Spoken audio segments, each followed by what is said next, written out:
I'm here with Dr. Curley today. That is your nickname, but your Right. professional name is Dr. Jones Brown, Correct. and you are a general psychiatrist. Yes, I am. Yes, but you have a lot of experience with children. Yes, I do. I have 5 children of my own, 7 grandchildren, and my husband and I started a program for youth, a nonprofit called Senses for youth and young adults. And we started that maybe 10 years ago. Right. So we've had a lot of experience with young people. So, could you speak to me a little bit about how a tragedy like this affects children? When you get the children are older, like teens, they're still trying to find themselves in the world, and it really hits them hard. Some of them don't really want to talk. And I think it's really important that parents talk to their children to explain what is happening, what just happened in our city, in our country.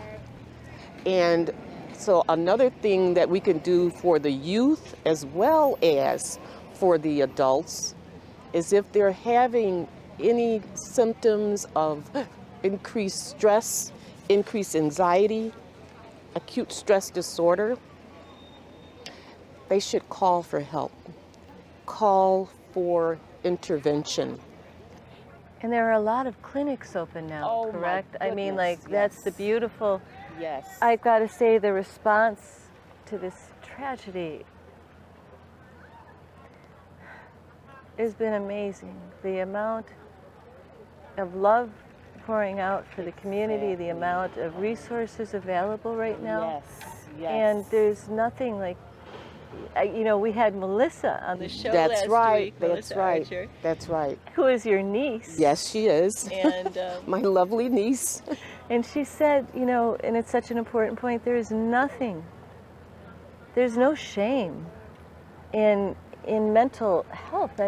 Exactly. We have physical health at school, but we have no mental health No programs. mental health.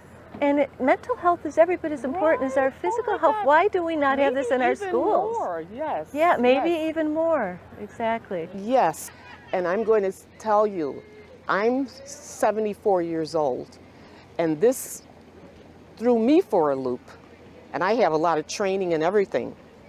So can you imagine most people? Without the tools, that don't have tools. Please reach out. Please reach out for help. I'm going to just say a few words about mental health in the African American community.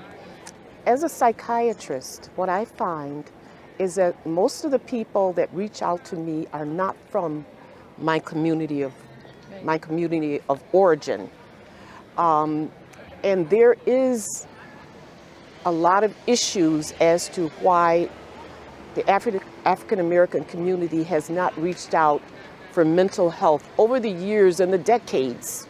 Actually, there's a whole history. But I'm here to tell you that mental health is the most important health of all, because you could be in perfect physical shape, but if your mind is depressed, confused, going through psychosis or anything like that, you can be the most healthy person, but if your mind is suffering, the whole body suffers. Everything suffers. Everything suffers. Sometimes people, this is across the board, all people, all races, they stuff things down inside of them.